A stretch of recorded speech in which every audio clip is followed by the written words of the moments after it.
ay may dalawang stages o dalawang proseso.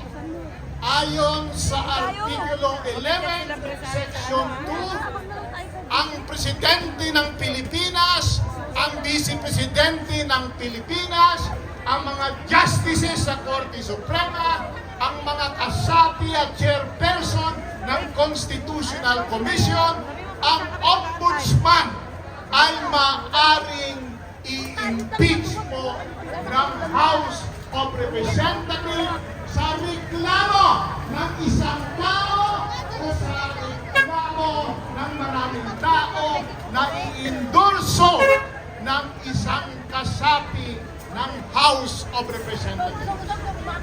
Yun po ang pagbibigay ng complaint. Yun po ang unang bahagi ng impeachment, ang pag-file sa House of Representatives. At ang ginagawa dyan ay ini-endorso ng Secretary General sa Committee on Justice para makita kung mayroong substansya at tama ang forma ng complaint. At pagkatapos yan ay pag inaproba ng Justice Committee, ito po ay ihahain sa plenary at kinakailangan ng boto ng 1/3 ng mga kasapi ng Kamara de Representativo. Sa kasalukuyan ay may 316 na mga kasapi ang House of Representatives.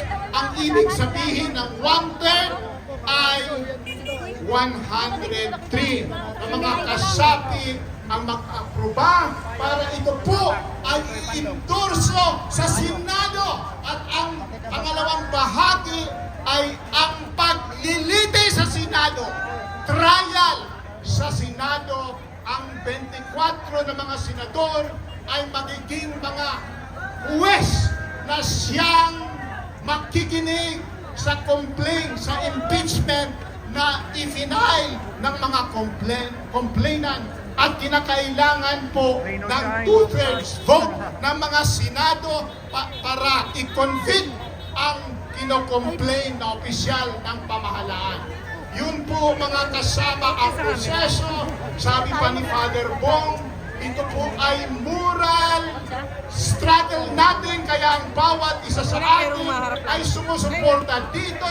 Pero dahil ang bawat isa sa atin ay hindi mga Superman, isang political struggle din ito na dapat mangkumbinsin tayo ng ating mga kaibigan, ng ating mga kapitbahay,